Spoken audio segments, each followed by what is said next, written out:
فرقے گروہ یہ حسد کی بنیاد کے اوپر مارز وجود میں آتے ہیں، تو جماعت کے ساتھ جڑے رہنے والے پاک اور صاف دل لوگ ہوتے ہیں،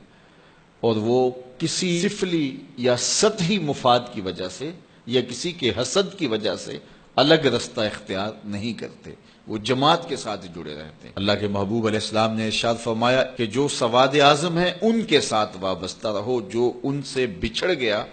وہ جہنم میں چلا گیا۔ بلکہ فرمایا شیطان جو ہے وہ بھیڑیے کی طرح ہے، جو بکری الگ ہوتی ہے اجڑ سے تو بھیڑیا اس کو اچک لیتا ہے، اگر کوئی الگ ہوگا تفریق کا راستہ ڈھونڈنے نکلے گا، پھر شیطان اس کو راستہ دے دے گا، پھر نتیجہ یہ ہوگا وہ الگ گروہ اور الگ فرقہ الگ جماعت بنا کے بیٹھ جائے گا، اور جو حقیقی جماعت ہے سواد اعظم ہے اس سے وہ بکھر جائے گا، اور تفریق، تشدد، اختلاف اور باہمی جو ہے وہ لڑائی اور جنگ و جدل کا ماحول پیدا کر بیٹھے گا۔ اس لیے ہمیں اپنی زندگی میں ہمیشہ مزاج میں صلح جوئی رکھنی چاہیے، بات بات پہ بگڑنا، ہر بات پہ اختلاف کرنا اور الجھاؤ پیدا کرنا، بعض لوگ اس کو تحقیق کا نام دے کے ہر وقت ہی جو ہے وہ عجیب کیفیت میں رہتے ہیں۔ بعض کا جماعت کے مفاد کے لیے کوئی چیز چھوڑنی بھی پڑتی ہے جس کو درست سمجھا جاتا ہے، اور اس کی سب سے بڑی مثال اللہ کے محبوب صلی اللہ علیہ وسلم کا اپنا عمل ہے۔ آقا کریم نے فرمایا عائشہ میرا جی چاہتا ہے کہ کعبۃ اللہ کی تعمیر طرز ابراہیمی پہ کروں، لیکن میں یہ سوچتا ہوں کہ تیری قوم کی عصبیت نہ جاگ پڑے، یعنی قریش کے دل میں یہ بات نہ آئے کہ یہ ہماری خاندانی جو تعمیر ہے اس کو توڑ کے ایک نئی تعمیر انہوں نے سامنے لائی ہے۔ اگرچہ بات کسی ایک آدھ شخص کے دل میں آتی اور وہ اس کو دور کرنے کی کوشش کرتا،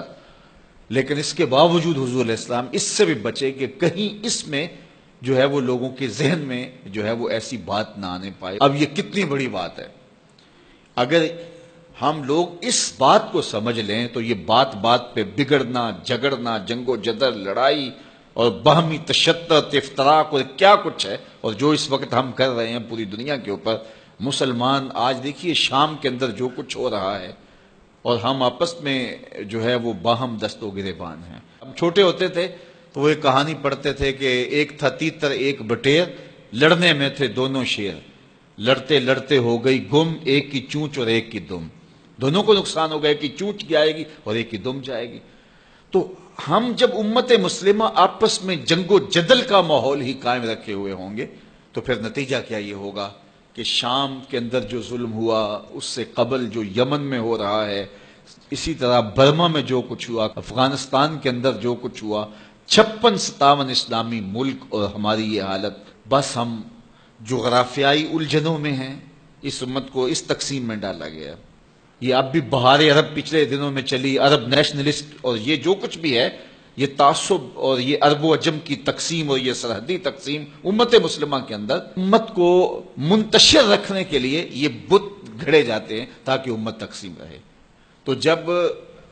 سلطنت عثمانیت توڑی جانے لگی تو اس وقت یہ بات کہی، عربوں کا تعصب ابھارا جانے لگا اور عربی عجمی کی تقسیم کو ہوا دی گئی، تو اس وقت اقبال نے کہا یہ بت یعنی قومیت کا بت، یہ بت کے تراشیدہ تہذیب نوی ہے، یہ نئی تہذیب نے یہ بت تراش کے ہمیں پوجا کے لیے دیا ہے کہ اس بت کو پوجو۔ قومیت کا بت جب رکھا گیا اور جو ہے وہ عربوں کو ترکوں سے بغاوت کا کہا گیا کہ وہ عجم ہو کے تمہارے اوپر حاکم ہے، اور یہ بت تراشا گیا اور عربی عصبیت کو ابھارنے کے لیے اور جو ہے وہ جغرافیائی تعصب ابھارنے کے لیے اور نسلی تفاخر ابھارنے کے لیے یہ عجمیت کا اور یہ عربیت کی تقسیم کا بت، یہ قومیت کا بت جب تراشا گیا تو اقبال کتنا زیرک شخص تھا، اس وقت کہا تھا کہ یہ